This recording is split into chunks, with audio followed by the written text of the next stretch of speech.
time to start another project. So what I have done, and I'm sorry I didn't film me making this, but I have made a bone carving for my friend Dave, and he asked me if I can insert that into his rifle. He bought himself a shotgun, coach gun, beautiful gun, and the butt area on the back, I'm gonna put that into it.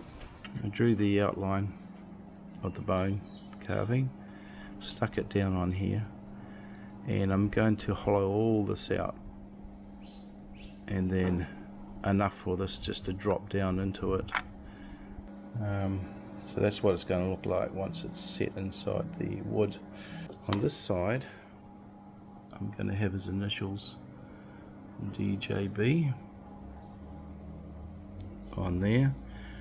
I've just stuck that on just to give me an idea where I want it, and that's actually going to end up the same color as the bone, white. I'm going to put wood putty white filler in there, and it'll look really nice. This is what I've done on my rifle.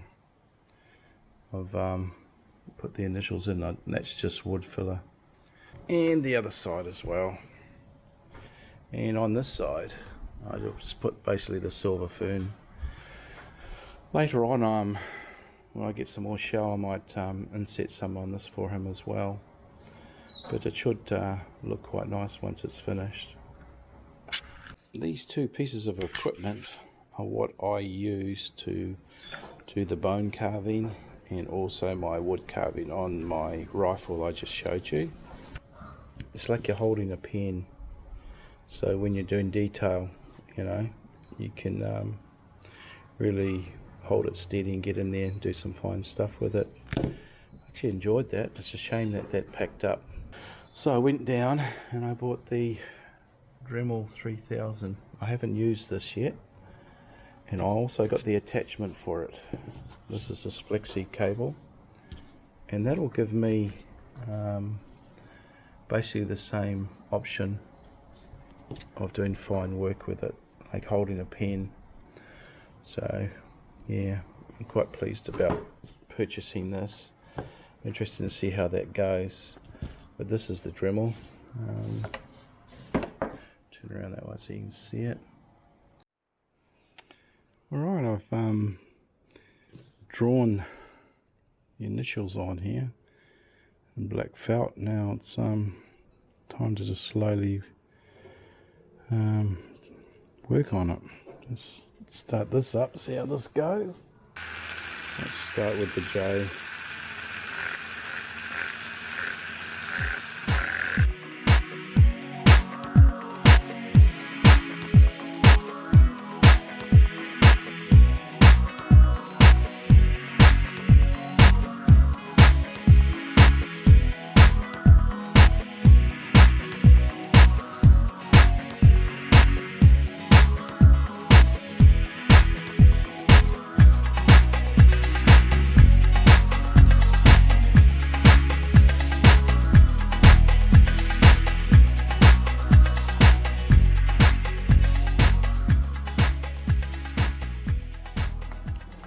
There's the setup I've got here.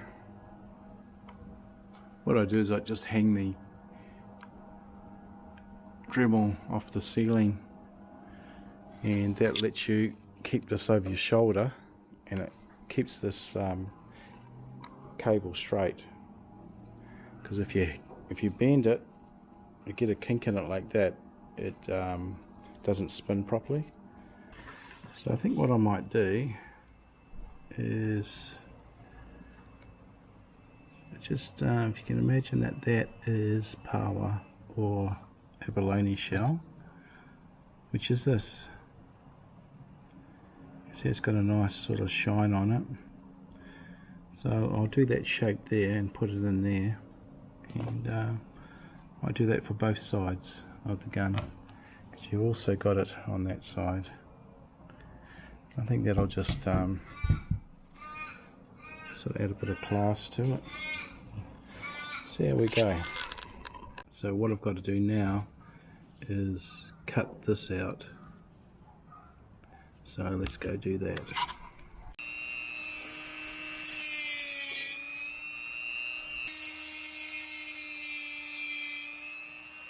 Piece sits in there like that once I cut that out and glue it in. Now I've decided to do something like that. I think it just probably looks a little bit better.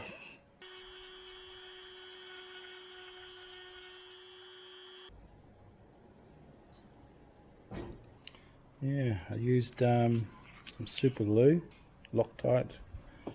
Alright, let's fill this in. So basically just push that in like that and put an icing on a cake.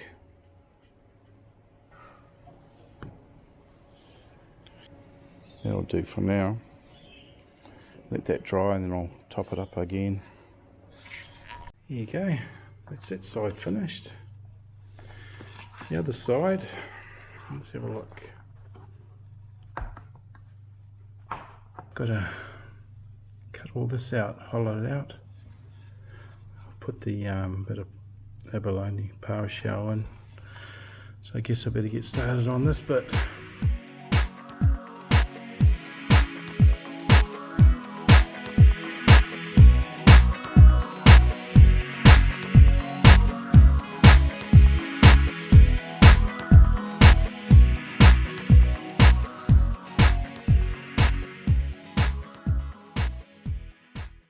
Yeah, it looks a bit of a mess at the moment. The bits keep coming out and biting on the edges, slipping out, so I'm going to have to sand this and touch it up. Let's get that going there like that. Alright, I've set that in the putty and I left it overnight. It's still pretty soft, just tightening up around the edges. I'm going to put some stain in here and just sort of tidy it up a little bit, and then spray some clear or stain sealer over the top and see how it comes out.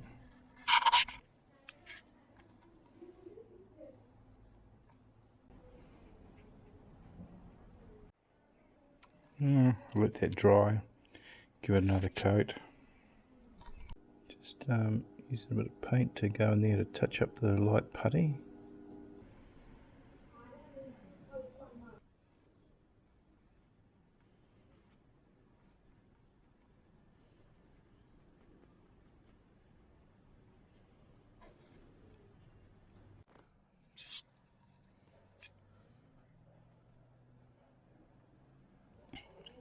Just used paint.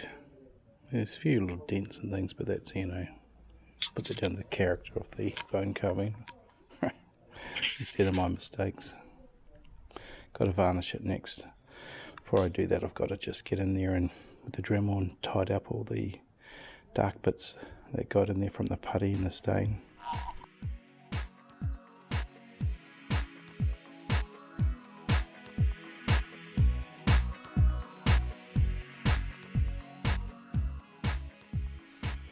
Alright, just give it another spray. That'll be the last pass I'll do on it. Right, just give this a bit of a polish. Let's put that down here for you to have a look.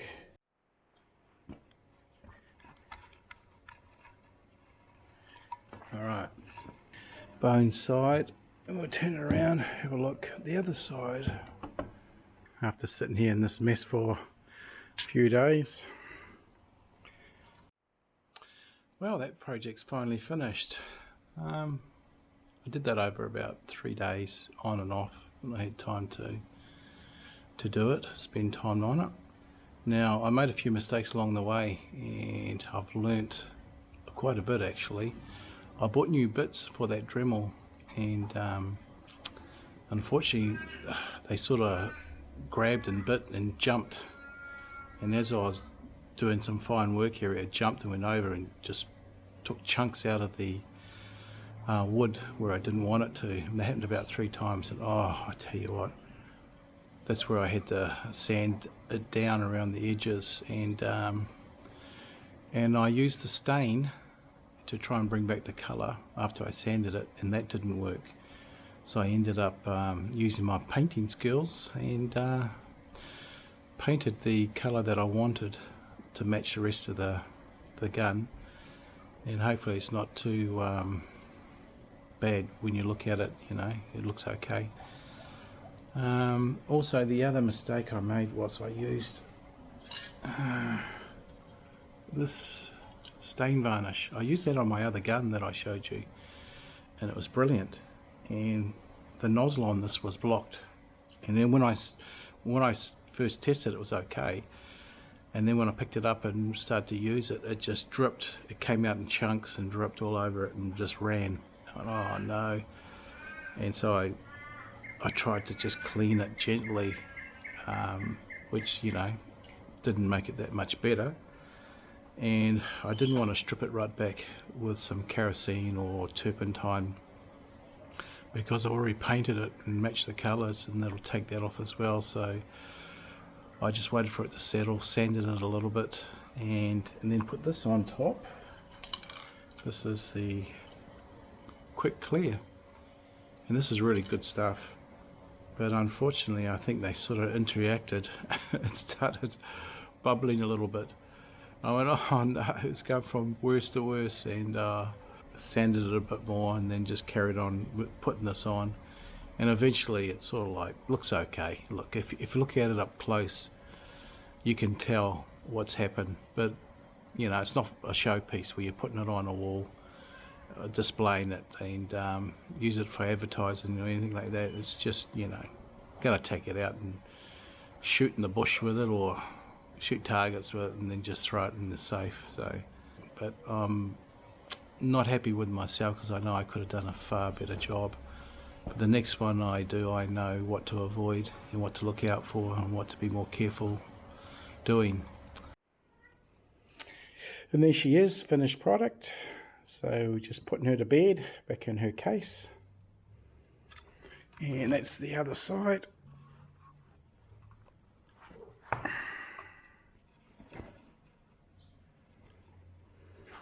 So I hope my friend Dave's happy with that. And we'll catch you on the next one. See you later.